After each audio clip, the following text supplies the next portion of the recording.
spectacular. So this is a little. Where can I get an Oilers disc? I want one of these. Fucking sick.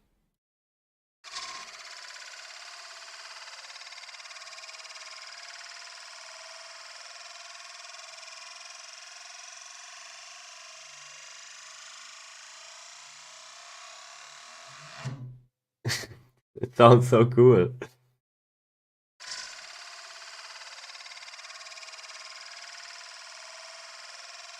No, I never had a fidget spinner.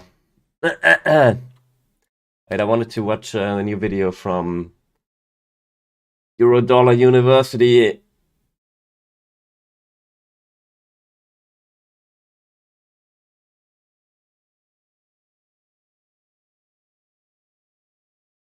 Stimulus, but rather is the final nail in the coffin of the idea of pandemic recovery. And all of this is what happens when artificial interventions distort the global economy and end up impoverishing almost everyone in it. Central bankers will continue to resist calling this what it actually is. Let's say it's just a little bit of stagnation or normalization, but we know it's not the case. In fact, politicians have been trying to do the same thing, downplay these negatives. How has that worked out for many of them? But for now, central bankers have to deal with that reality, and that reality means more and lower interest rates. And that reality is exactly what the ECB did today, which was another rate cut, and as Christine Lagarde said at a press conference, more yet to come. So the ECB lowered its deposit rate, which is the floor for money market rates, or quasi-floor, to 2.75% from 3%. The midpoint, or MRO, is lowered to 2.9% from 3.15%. Speaking in her prepared remarks at the press conference, Lagarde said, the economy is facing headwinds, but rising real incomes and the gradually fading effects of restrictive monetary policy should support a pickup in growth. And they keep saying the same thing. First of all, it was not restrictive interest rates that led to this forgetting how to grow to begin with. And rising real incomes have not shown up anywhere to have any positive effect on the real economy. Thus, the fourth quarter of GDP in Europe. The stagnation shows how central bankers, economists, and many politicians keep expecting things to turn around and get better, yet quarter after quarter, they don't. And Europe is the best example of this out of anywhere. Stagnation that goes back all the way to 2022. Nothing has changed despite all of the promises, despite all of the statements, despite all of the forecasts that the European Central Bank officials have been making this entire time. Instead, GDP is a perfect example, first of all, that the promises always come up short, that the economy itself continues to come up short, and that most of all, it forgot how to grow. Because it didn't forget how to grow, it is a symptom of the bigger problem. You can't just impoverish everyone and expect everything to work out just fine. And though this doesn't look like a traditional recession, in many ways it's not a traditional recession, it's much worse. After all, the ECB has been cutting rates since last June, and market interest rates have been falling since October of 2023, and yet the quote-unquote stagnation continues anyway. And that's exactly the word they use, continuing with the ECB. The economy stagnated in the fourth quarter, according to Eurostat's preliminary flash estimate. It is set to remain weak in the near term. Surveys indicate that manufacturing continues to contract while services expanding. Consumer confidence is fragile, and households have not yet drawn significant encouragement from rising real incomes to significantly increase their spending. Nevertheless, they continue. The conditions for a recovery remain in place. These are conditions that have been in place for a couple years, and it hasn't happened. While the labor market has softened over recent months, it continues to be robust. They call it robust, with the unemployment rate for all of Europe staying low at 6.3%, but no one is hiring. And speaking of interest rates, Lagarde at a press conference said, we know the direction of travel. For those who would like to have this solid forward guidance, it would be totally unrealistic to do anything of that nature simply because we are facing significant and probably rising uncertainty at the moment. By direction of travel, she said, basically, while there's a tremendous amount of uncertainty, they don't know how trade wars might play out, there's still some uncertainty in their models about consumer prices, so they have more confidence in the Fed. What she's basically saying is rates are going to go down because the economy, as far as they're concerned, requires lower interest rates, which is exactly what the markets have been saying ever since this showed up in October of 2022. Speaking of markets, short-dated German bonds headed for their best day in more than 2 months as traders ramped up wagers on additional interest rate cuts from the European Central Bank this year. The 2-year German shots fell as much as 10 basis points to 2.18%, the biggest drop since November 22nd, while longer-dated rates also fell. Money markets came to close to fully pricing 3 more quarter-point reductions this year, and it's actually a probability spectrum that goes further than that, following Thursday's rate cut, which had been widely expected and took the deposit rate, as I said, down to 2.75%. Europe is being held back by its largest economies, Germany, France, and Italy in particular. But where the mainstream and the European Central Bank to an extent go wrong is saying that the weakness is attributable to political turmoil in those places, particularly Germany and France, when the political turmoil is instead a symptom of the prolonged economic weakness, and especially, as I've been saying all along, governments who refuse to acknowledge that as weakness. Governments that have said all along, well, this is no recession, this is a little bit of stagnation, this is just normalization, when you can see very clearly, even though GDP does not look like a traditional recession, it is very much pointing to something bad anyway. So saying that political turmoil is somehow the reason for this weakness is getting the cart before the horse. The weakness led to the political turmoil, not the other way around. And the weaker and the longer this weakness goes on, the more prolonged this stagnation gets to be, the more turmoil there will end up being in more places than just France and Germany. Now, what Eurostat just reported this morning, even before the ECB came out, They show that real GDP across the euro area, the 19 countries of the euro area, increased very, very small amount, 0.03%. Now, the ECB's own models have projected a 0.2% increase, or 7 times what they got, as well as many economists and analysts were expecting a 0.1% or better.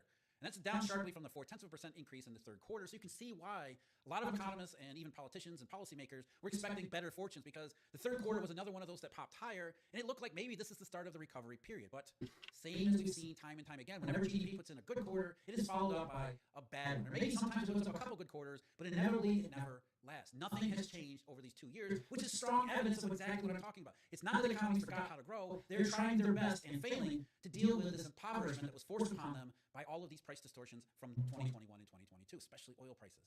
The weakest one of the bunch continues to be Germany. German GDP, as expected, after the German government came out and said full year GDP contracted for the second straight year. We knew fourth quarter GDP had to contract to make that happen. And Germany continues this weird back and forth. 11 consecutive quarters. One positive, the next one negative. Then the next one positive, the next one negative. So once again, you see this pattern where it does not look like a traditional recession, but over time it is a massive, massive recession. It is a huge hole for output to be in. So you can look LOL, what the fuck is this? I didn't even know it looked like this. Well, it's just stagnation. It still fell by 2% in the fourth quarter. What's the big deal? The big deal is the 2+ years of going nowhere. That's the big deal, because it confirms everything I'm saying here. France even put up its first negative quarter since the first quarter of 2023, falling by 0.08%. Wasn't a huge negative, but like Germany, French GDP now stagnating and worse in the fourth quarter, and it has forgotten how to grow just like the German one has. Even though it's a little bit better off, it's not as straight sideways as German GDP is, but it is still in that same category on the same spectrum. Same with Italy. Italy had been one of the best examples of the price illusion and the recovery period in 2021. The post-pandemic, I won't call it recovery, the post-pandemic rebound was better in Italy than most places around the rest of the world. There's real massive surge, even in price-adjusted terms of GDP. But ever since then, ever since the early part of 2022, again, the same inflection point. It's not rate cuts. The timing showed you. It was the price illusion, the distortions. 2022 forward, Italy has been stagnating. Its economy has forgotten how to grow. And you can again make the argument that Italy is just normalizing after a period of red-hot economic recovery, but that normalizing should have stopped long before now, and Italy should have started growing again if that was actually the case. Instead, what's happening is we see Italy had an artificial high, 2021 heading into 2022, and ever since then it has been going sideways as the economy has to normalize, not to a sustainable, longer-run, beneficial trajectory, but more so it has to normalize to actual economic fundamentals, which in Italy, like Germany, France, the United States, and everywhere else, means impoverishment. It has to cool down, not to something more normal, it cools down to something far more awful. In yesterday's live video that I did going over some of these central bank activities, I showed Ireland. Ireland had reported fourth quarter GDP the day before all of this took place, so there was already a warning that the weakness was going to continue in the fourth quarter across Europe, just from the Irish economy is highly exposed to the international system, so therefore it's a reflection of what's going on in the rest of the world. So that gave us a warning already that the fourth quarter was going to be weak anyway, and you can very clearly see that the Irish GDP and the Irish economy, absolute recession, lack of recovery, stagnation. You can't even call it stagnation. That one looks more like a recession given the massive decline in GDP in 2023. So consistent with everything across Europe, Ireland, the big economies, France, Italy, and Germany, Europe is in big trouble, and it's not changing. That may be the biggest point of all. As bad as the stagnation is, as bad as this huge and growing hole it has been, there's no sign that it's ending, that it's turning around and heading toward a recovery. Instead, what we see is that this process of normalization, which isn't normalization to something more normal, this process, this transition from artificial to more fundamental stable is a much lower equilibrium than anyone is prepared for, certainly not central bankers. But that's what the markets have been saying all along, and the data is simply backing up those market positions. And central bank activities, by cutting rates, following the markets, are validating all the same thing, even if central bankers themselves are going to refuse to call it what it really is. And it's also all of this market evidence, central bank rate cuts, as well as what we're seeing in GDP in Europe and other places around the world. It's also validating what's happening in the global banking system. I went over what the U.S. was doing just a couple days ago. We got the update for December 2024 on European banks from the ECB. And what it shows is that European banks, like their American and Chinese counterparts, refuse to lend, especially to anyone in the real economy. They don't want to lend to the real economy. Instead, they want to pile up government bonds, safety and liquidity, because of the economic circumstances and then the potential financial risks that go along with them are nothing like just basic stagnation or nothing like an economy that is preparing to start recovering. And you have to look at this banking data, not just in terms of how many loans they're extending into the real economy for various sectors, but it's also information that the banking system is providing us. By extending lots of loans or not extending loans, we're basically getting information about what banks are seeing as far as economic fundamentals. What's happening with incomes? What's happening with the balance sheets of households or businesses? What are banks seeing in their own balance sheets? Risk aversion that happens to be related to what they're doing. So the lack of lending in this case is also powerful information that also goes right along with everything we're seeing in GDP in markets. It's not coincidence that bank lending tailed off and flatlined, again sideways, forgot how to lend right around the same exact inflection point in late 2022. This is not a coincidence. So what the European Central Bank reported for European banks was that total lending, the total outstanding value of all loans in Europe, was up by a tiny amount in December. And for all of 2024, lending increased by 193 billion euros, which is about 1.4%, which is a drop in the bucket. That's a rounding error. That's not increasing loans. That isn't even making up the gap to the previous trend line or baseline. And of that lending, the 193 billion increase in 2024, the majority of it was loans to investment funds, not loans to the real economy or other parts of the financial system, but loans specifically to shadow banks or non-banks. And even that started to tail off at the end of the year, with loans to those investment funds contracting in both November and December. But excluding that category of lending, total loans across all of Europe in the entire year of 2024 only increased by 0.7% or 85 billion euros. Again, a drop in the bucket. That's not a recovery. That's basically a rounding error. Man, we are so fucked. Like, rate cuts are not even working anymore. Okay. Things we're doing in 2024 was buying GG. and tons of government bonds. For the year, the value of government bond holdings on European bank balance sheet increased by more than 219 billion euros. So they bought more bonds, added more bonds, and held on to more bonds than they did in total lending. And that was a 13.6% increase in the government bond holdings, which goes to show you where their priorities are, not to lending to anyone in the real economy, but buying safety and liquidity. Massive amounts of safety and liquidity, and getting close to a record amount of safety and liquidity. End of civilization. Holdings fell by 14.4 billion euros in December alone. That's just because European banks sold some bonds in December at the end of every year. Every December you see the same thing. That was more than the 3.9 billion euro decline in December 2023. It was nothing like the 57 billion euro decline in December 2022, when banks were selling their government bonds to replace the deposits like they were experiencing at the time. You can go back to December 2019, when the balance of government bond holdings fell by 33 billion. So the lack of selling in December 2024 reinforces the same thing: this demand for safety and liquidity, risk aversion, defensive behavior, because banks are seeing what markets are seeing, which is not a recovery, nor is this stagnation, nor is the stagnation ending. So all of these things are actually the same thing. European GDP, which is stagnated, which is going nowhere, which is going sideways, is actually a huge hole. At the same time, European banks don't want to lend. Lending is going sideways, which is also a huge hole. Market interest rates have been going down since October of 2023, and central banks are finally following along. And the reason for all of it is because the recovery in 2021 was not actually recovery. It was a price illusion. And in that price illusion, it destroyed an enormous amount of purchasing power for consumers, for businesses, as well as the lockdowns destroying businesses. And you can't just move on from all of that as if it never happened. Central bankers in their Goldilocks scenarios basically, yeah, we did all that stuff, and big deal, we made it up through a bunch of government programs. While the markets are saying, and the GDP data is backing it up, and the banking system and its behavior is doing the same thing, you can't just impoverish the world and expect it to work out just fine. So the economy in Europe, and going as long as everywhere else around the world, Europe just being the best example, is showing that the transition from the artificial high to wherever we're going, which is good, is still ongoing. It hasn't ended. We still have to pay for the pandemic. Yep. Another perspective behind this. I mean, to be fair, like, some of his videos are a little bit cringe, I would say. But like, his conclusion here, like, yeah, I mean, I think this is all pretty on point, right? Like, people think, like a lot of people, especially a lot of normies I know, they think that all of this shit, all of this money printing that we had during the COVID has no effect on us anymore, right? Like, we are over it, and then yeah, now you have this huge backlash. Exactly what he's saying, right? It's not working out like this. There's no fucking way that you will not get backlash.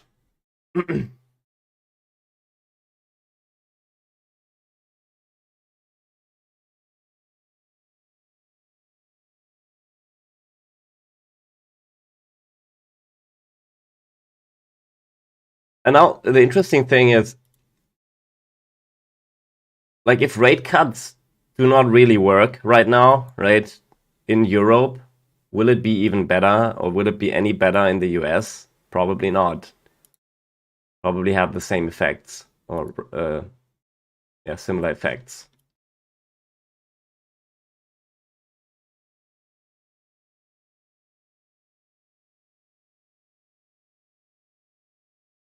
Oh boy.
quote unquote stagnation continues anyway. And that's exactly.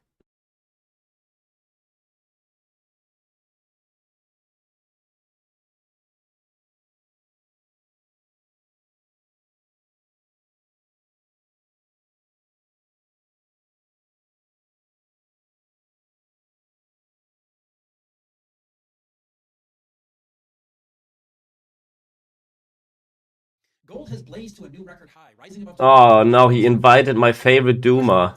This guy. Bring in Steve here, Mr. Van Meter. The economy can't seem to get out of its own way. And that, of course, raises a bunch of other questions. Why is that? What is it really that's hampering, especially the automotive business, semiconductors? I mean, these are key cyclical industries. And you would think that after a couple of years of strict downturn, a straight downturn, eventually they find a bottom, right?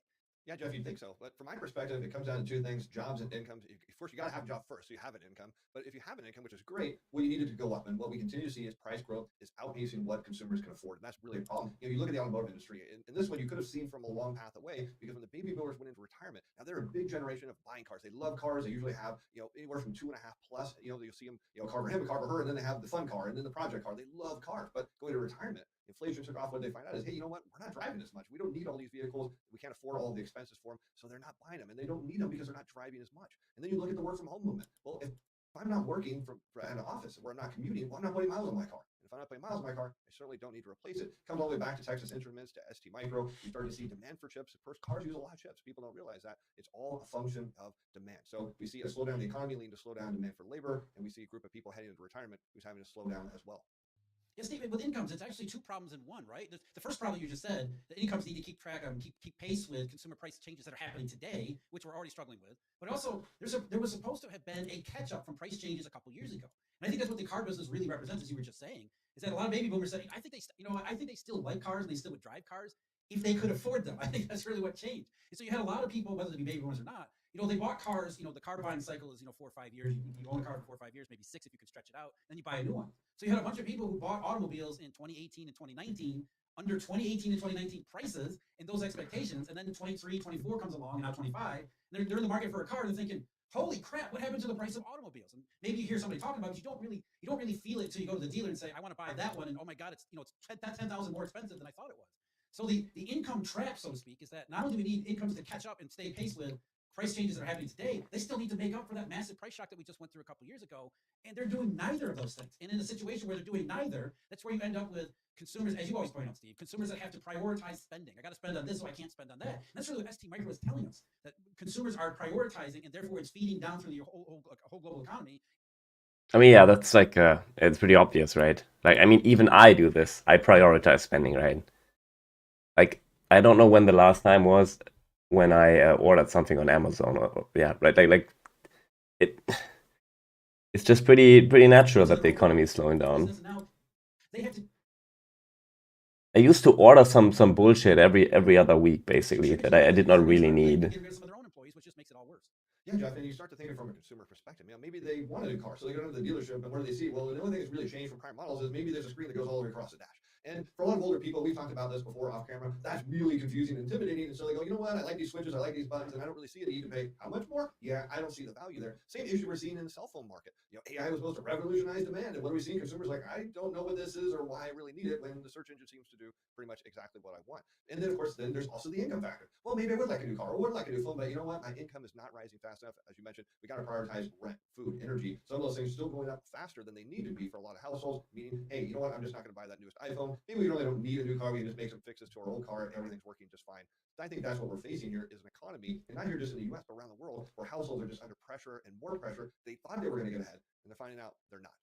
Yeah, I think that's one of the biggest points here, especially when we focus on the semiconductor business, is that we talked about this last week. Every time they think that they found a bottom, right? It's okay. This is the bottom of the cycle. It's going to start recovering. Oh crap, it didn't. Is that this what you're talking about? The lack of incomes, the lack of value in price changes is not just a short run thing that's going to run its course after a couple months. It keeps stretching on and on and on because incomes have never caught up and are not even coming close to catching up now. So it really forces this prolonged shift in not just consumer but also business behavior that gets into ST Micro thinking, all right, we'll hang in there for another quarter because this has got to be the bottom. And oh crap, it wasn't. So we'll hang in there for another quarter. That's got to be the bottom. And then it wasn't. eventually they start throwing in the towel, which is exactly what ST Micro announced. Now, let me read you here the summary for that. ST Microelectronics is considering reducing its workforce by as much as 6%, but not laying people off through early retirements and attrition, at least according to people familiar with the matter, as the chip maker confronts a prolonged demand slump in industrial and auto sectors. And the statement said, in the coming weeks, we will start engaging a constructive dialogue with employee representatives around end-of-career support programs built on a voluntary basis, including early retirement. So there's a couple really big points here just in this one smaller company that maybe people have never heard of. And again, it's echoing the point that was made in Texas Instruments just recently. First of all, the business is not turning around. It's prolonged slump that's only getting worse. And ST Micro is saying they're not seeing it's going to turn around anytime soon because that's why they're getting rid of people. But as the other part of this is like we've seen all throughout the last couple of years, the labor market has been incredibly weak, but it doesn't look like a recession because nobody's laying off. And here's ST Micro saying, well, we're not going to lay off people either, but we're going to get 6% of our workforce. We're going to get rid of 6% of our workforce. And so there's this dissonance, right? Because we're conditioned to believe that recessions are layoffs when 6%, reducing your workforce by 6%, which is thousands of jobs through attrition and early retirements and voluntary means, questioning how voluntary they might be, it's the same thing with a different name. So the weak macroeconomic climate is leading and feeding into a weak labor market that doesn't look like a weak labor market because it doesn't have the layoffs. Yeah, that's right, Jeff. Here in the U.S., we're not seeing continued claims like surge higher like we would normally do when you see income growth slow, at least at the pace we've seen over the past couple of years. But we come back to this, hey, things are going to bottom, right? What have we been hearing? Yeah, this isn't indeed the bottom. You and I have been saying it's probably a plateau, but everything was really built up around the election. As soon as the election is over, what did we hear? Manufacturers, and we heard retailers, people in the services sector, consumers can't wait to come out and spend. Now, was that a statement based on fact that they knew people said, hey, as soon as the election's over, I'm going to come in and do some business with your store? Or were they saying, I really hope that people come and spend because I've been hanging on to this string now for a long time and I don't have much left? I think that's what we're seeing here, and that's what ST Micro is saying. It's like, look, we thought this was going to get better too. It didn't. And for whatever reason, they don't want the stigma of laying people off. Now, perhaps it could be because part of the company is government owned, but you stick people out on retirement or there's that on the unemployment line, there's one key thing that happens, Jeff, their income goes down. Incomes go down, your spending goes down. Whether it's a retirement recession or it's a typical labor market recession, it doesn't matter. You still get the same net effect. Feeds into what we're seeing in the gold price, right, Steve? Because gold prices are soaring for exactly what you just laid out. Yes, trade wars don't help, but what you just said is we can't find a bottom on the economy. What better way to express concern over we can't find a bottom on the economy than to own something exceptionally safe and isn't necessarily liquid, but it is certainly a store of value, given a high degree of uncertainty. Then along comes trade wars and potential for tariffs, which are only going to make the situation that much more uncertain, certainly less clear and less likely recovery than they would otherwise. So rising gold prices in this global economic climate makes absolutely perfect sense in a way that the soft landing and consumers going to come spending and all that economic weakness was just about the presidential election. That never really made sense. So now that we see that companies like ST Micro and a bunch of others around, I mean, what did Facebook or Meta, whatever they call nowadays, same kind of thing. Like, hey, we're not really seeing business like we would like to. Maybe we're going to start talking about laying off workers or letting them retire voluntarily, whatever the hell that actually means. Or what was the statement here? We will start engaging a constructive dialogue with employee representatives around end-of-career support programs. It's basically, hey, you have no future at this company. Find your way toward the door. So you see that all over the place, all over the economy, and it's not just the U.S., it's not just Europe. Europe is further along in the most clearest example of this weakness, but it's all over the place. And we haven't even talked about China. So gold prices soaring to a record high, not strictly about trade wars. It's the fact that, I think you put it perfectly, we can't find a bottom economy is the perfect place to own gold. Yeah, Jeff, people are they're uncertain. They don't know where to go because they don't know what governments are going to do this time. I mean, going into the pandemic, governments had a little bit of leeway, but now they've got way too much debt on their balance sheets. Their economy's not growing. How are they going to be able to afford to get all this money out in the economy? They're going to have to raise taxes. I mean, nobody knows for sure what's going to happen, not even you and I. So you start to look to alternatives. Maybe gold's the answer, maybe it's not. But right now, it makes people feel quite a bit safer about where they're invested. Of course, you also look at the fact that a lot of people are crammed into big technology stocks here in the U.S. At the same time, you talk about that's going to go away. Are you sure? I didn't hear that anywhere. No, you sure didn't. But you talk about getting rid of people. You mentioned Meta, but how about Amazon? They didn't want to lay people off. They just said, hey, come back to work. And they said, are you kidding me? I'm not coming back to work. What did Trump do to a lot of government workers? Say, hey, you know what? I need to get rid of some of you, but I can't lay you off, so I'm going to make you come back to work. Now they're up in arms. People are going to retire. They're going to find ways out. And I think that's a big play here because who are these people that are going to lay these jobs? They're going to be the people that have been there the longest, which is the highest income earners. And that's an issue because it means these young people are saying, hey, that means if there's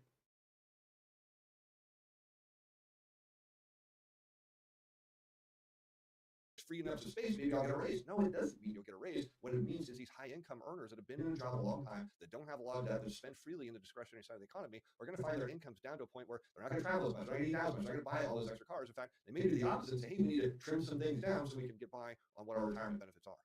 You also made a very good point there, especially as it relates to gold and government debt, is that governments have borrowed through the roof, as you just said, and we all know, I think we know too well, the government has overdone it. But now there's this growing realization, and people just asking the question, well, what did it buy? So the government borrowed all this money for what exactly? Because it didn't lead to this robust economic growth that everybody seems to think has happened, but it really hasn't. It didn't lead to this utopian economic circumstance where everybody's it's all just perfect and happy and no inflation, low consumer price rates, and incomes are rising, job market stable. That didn't happen. The U.S. government went trillions and trillions into further debt, and what did they get for it? And so when you realize that's the case, you start to question a whole bunch of things. And as you just, it really adds a huge element of uncertainty when faced with even more uncertainty, to put it kindly, for where the economy is now and seems to be heading. So as far as gold goes, you're thinking, okay, governments, I used to believe that governments were always the last line of defense because they could come in and borrow and borrow and borrow, and that would allow the economy to stabilize and it wouldn't be too bad. Well, the government borrowed and borrowed, and it didn't seem to get us anywhere. Holy crap, what now? So there's that element to, okay, some of the myths that we thought about the last several, really, decades seem to have been revealed as exactly what they were. And that's certainly an element that's driving gold, and really just uncertainty, unease all over the financial economy too, outside of those technology stocks, of course. You know, Jeff, you make a really great point about government debt, because in the Keynesian model, during an economic boom, governments are supposed to either pay down debt or bring the deficit down to super low levels. In theory, obviously, the United States would do this, build up cash reserve, but whatever the case is, you're supposed to put money aside for when things get back. Well, instead, we said, look at all this money that's coming in because of all the stimulus that we put out in the economy. Let's spend it even more because it's only going to get better. And now the problem is it isn't. So maybe the reaction in gold here isn't a response to say the economy slowing or inflation. It's as consumers look around, investors look around. Of course, they believe in big tech, as we talked about. A lot of them believe in crypto. Now they believe in gold. But maybe they're looking around and asking themselves, what happens during the next recession if governments can't spend their way out of it? What if they have to go into austerity and we see asset prices come down? Where do I want to put my money that has the best chance of holding its value? Maybe that's why we're seeing gold go the direction it is. Yeah, right. It's because if you stop and you look around and everything seems artificial, human instinct, just common sense would tell you, if everything's artificial, I want to own something that isn't, right? It's something that's actually real. So you might want to own a business that has a solid foundation. Inflation is, And it makes perfect sense. And the more that people feel that this is all just artificial and illusion, the more you're going to demand something that isn't part of that illusion. That's always the allure of gold. Jeremy Grantham. That's never what really drove gold. I don't know who that is. 70s forward. I mean, yes, gold went higher in the 70s during the Great Inflation, but it wasn't really the inflation that drove gold higher so much as it was the uncertainty. Oh wait, never mind. I remember this guy. Yeah, I watched some stuff from him. Everything from ST Micro to questioning government debts and what they actually borrowed. We're really just talking about this transition, the 2020s transition, when it was supposed to have been, they did it. They came in there, they spent money, they did stimulus, the economy roared, and it was going to continue to roar forever after. And so what ST Micro was saying, and realizing the same thing as Texas Instrument, is that it was all artificial. It was all an illusion. And so if everything's an illusion, which is what we're really 3 years ago. Wait, what did he say 3 years ago? I can't really remember. Did we watch this 3 years ago? I don't think we watched it 3 years ago. Did he say that gold would fucking pump hard? Probably.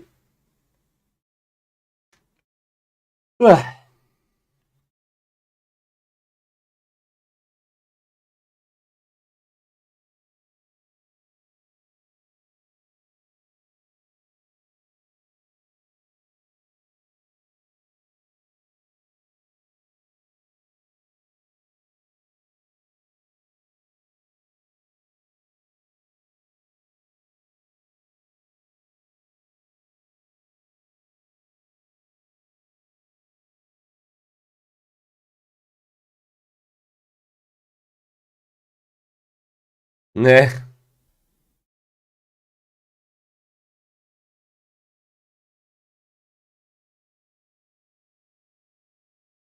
Yeah, it's also like.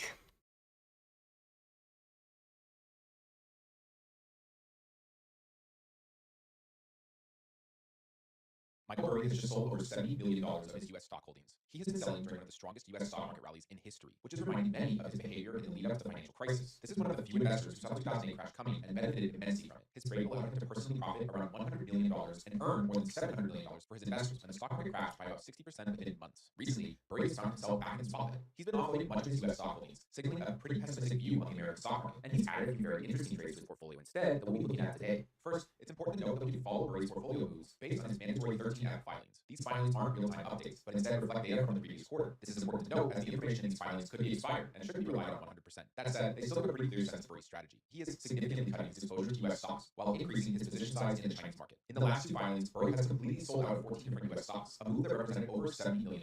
Earlier in 2024, he had also unloaded all his positions in major U.S. tech companies like Amazon and Alphabet. So far, it doesn't seem like this was a great decision, as these two companies have been some of the best performing U.S. stocks in 2024, right up until the fourth quarter. So why is Michael Burry aggressively pulling out of such strong performers today? Well, Burry is not afraid to go against the crowd and leave money on the table.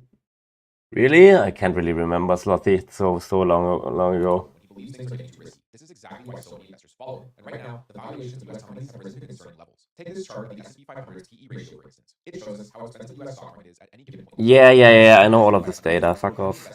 Near 0%, not just high valuations that are concerning about today's U.S. stock market. There's also something called high concentration. This happens when a small number of companies dominate. Yeah, I also know this. Jesus fucking Christ, what is this fucking clickbait video? Over time, we see that we are at severe levels of the last 30 years. This level of concentration is significantly higher than what we saw during the peak of the dot-com bubble in 2000. The greater we matter are not efficient market time signals. Stocks can stay overvalued for an extended period of time, and market market concentration can stay at elevated levels for a long time too. Michael Burry very likely knows this, but still does not want to be taking risks associated with these market conditions. But the question now is, what is he buying instead? Well, in the third quarter of 2024, Burry made a substantial shift towards three major Chinese tech companies. He increased his stake in Alibaba by nearly 29%, bringing the total valuation of that position to $21 million. He doubled down on JD, increasing his holdings to $20 million, and he significantly upped his stake in Baidu, growing it by 67% to about $13 million. Altogether, these three investments add up to nearly $55 million, which accounts for 1/3 of Burry's entire portfolio. Part of the reason behind Burry's big China trade likely lies in low Chinese valuations. China's stock market PE ratio right now is at only 10.2. The PE ratio is a way to measure how expensive an index or stock is. Right now, China's PE ratio is at one of the lowest levels seen since 1996. Despite historically low valuations, investors are still very pessimistic towards Chinese stocks. This makes China a polar opposite trade to U.S. tech. Today, China's stocks have low valuations, but high reward if things do turn around. So what could potentially catalyze a turnaround in China? Well, for context, China's economy has been struggling with poor growth, a troubled real estate sector, and weak consumer demand. In fact, China's consumer confidence is at record levels since the 1990s. If people are not confident on the economy, then they are more likely to save rather than spend, which can lead to declining economic growth. This has caused the Chinese stock market to decline by more than 60% between 2021 and early 2024. To combat these issues, the Chinese government announced multiple rounds of stimulus in 2024. For example, in January 2024, China's central bank cut the reserve ratio requirement by 0.6%, injecting around $140 billion to support economic activity. That caused this short-term rally in the Chinese stock market here, but it eventually gave back most of the gains. Then, in September 2024, the Chinese central bank announced interest rate cuts, mortgage rate reduction, and an equity market support plan of about $110 billion. These stimulus measures resulted in an instant 50% rise in the Chinese stock market. More recently, in October of 2024, China announced a $1.4 trillion package that will be spread over the next 5 years, and with the possibility of even more to come. Some have called this effort the bazooka stimulus because of its massive size. This signals the Chinese government's commitment to economic growth at almost any cost. These waves of stimulus are expected to have a significant impact on Chinese consumers. Data shows that Chinese disposable income, which is basically the money people have left after paying their taxes and essential expenses, is projected to grow rapidly over the next few years. After stagnating for the past 3 years, disposable income in China has finally picked up in 2024 and is now expected to increase by 50% in the next 5 years. This surge in consumer spending power could provide major revenue boost for companies like Alibaba, JD, and Baidu. Burry seems to be anticipating that these stimulus measures will eventually kick in and fuel growth for China's biggest tech firms. If that happens, the potential upside for these companies could be enormous. However, the road to recovery is far from guaranteed, and Burry seems to be well aware of the risks. In fact, in the third quarter of 2024, he has hedged his positions on the Chinese market with put options. Think of put options as a kind of insurance against short-term downside of stocks. If China's stocks go down, the value of his put options will appreciate. Yeah, I know what put options are, dude. Covering about 169,000 shares, valued at around $18 million. For JD, he hedged his entire position with puts on 500,000 shares, and for Baidu, he purchased puts on roughly 83,000 shares, valued at $8.8 million. Together, these hedges total $43.6 million. So remember that $55 million China trade from earlier? Well, this ensures almost 80% of that trade. His new put options on Chinese stocks suggest that he was perhaps getting uneasy on short-term downside risks that he wanted to hedge against without necessarily dumping all his positions. This is a common practice on Wall Street and often an efficient strategy. Michael Burry was perhaps already preparing for Trump's presidency being a short-term risk to Chinese stocks, given the U.S.-China trade disputes. In fact, Chinese stocks haven't performed too well since Trump's win here. Trump has a conflictual relationship with China when it comes to trade, so it's difficult to say whether the impact will be short-term, in which case the weakness could already be behind us, or whether it will have lasting negative effects on the Chinese stock market. Burry's strategy appears to be one of balance between conviction and caution. On one hand, he seems to believe that the U.S. stock market is too expensive and overly concentrated in a few big names. On the other hand, he sees significant long-term potential in China's leading tech companies due to the large government stimulus and potential for increased consumer demand. So by hedging his China trade with put options, he's protected at least a portion of his assets in the event that he's wrong. Yeah, this is exactly. This is the right comment here. He has predicted 420 out of the last 69 stock market crashes. Exactly.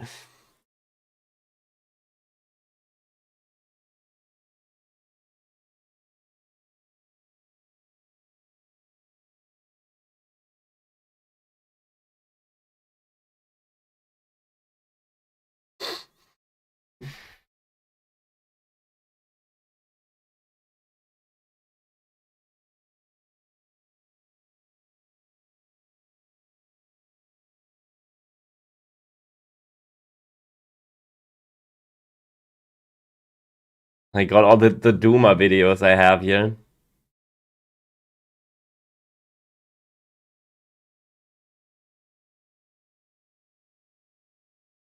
Why is this healing people? Vegetables and other plants were causing all your problems. This diet completely excludes fruits and vegetables and says you should only eat meat to lose weight. It doesn't make sense. It doesn't make sense, but it works. Guy lost 52 pounds. I lost 50 pounds. Lost over 100 pounds. 100 pounds. 105 pounds. I lost 105 pounds. I'm never hungry. The big question is, why would only meat solve so many people's problems? I don't have brain fog. I came off my antidepressant. After 3 months, it's like, no man's how blood pressure is gone. Okay. In a week, I was 25% less anxious and more. Within 2 weeks, 75%. And I've been better every single day. I used to get severe migraines that are just now gone.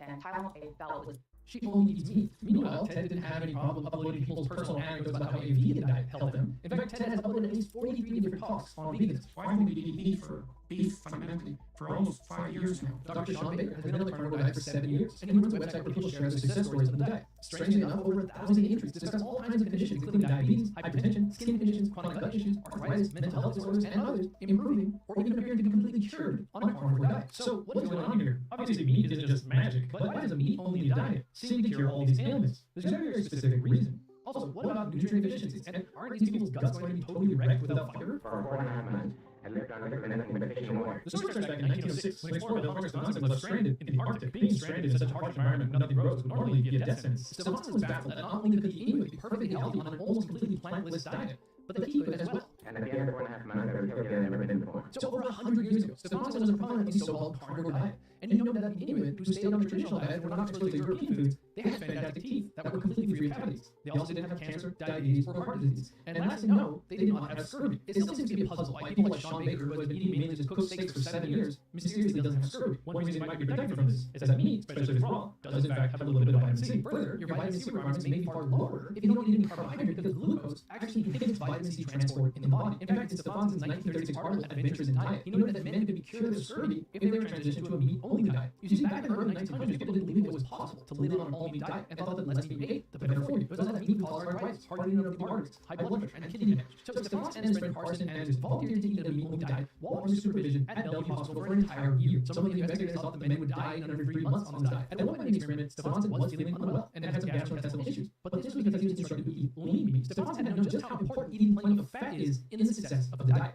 In fact, his book about the topic is called Fat of the Land. Stevenson began eating much more fat, and all of his problems went away. To the amazement of all the investigators. Did he just eat butter?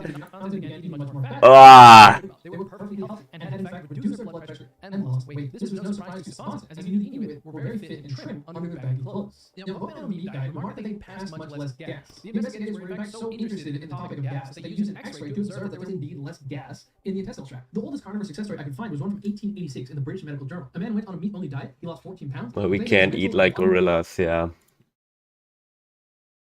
I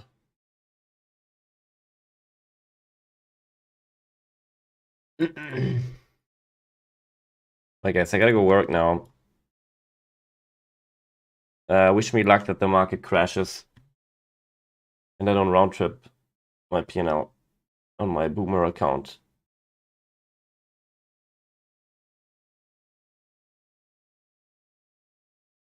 If we do not see a red week after this announcement and all the uncertainty, I don't know what else could crash the stock market. I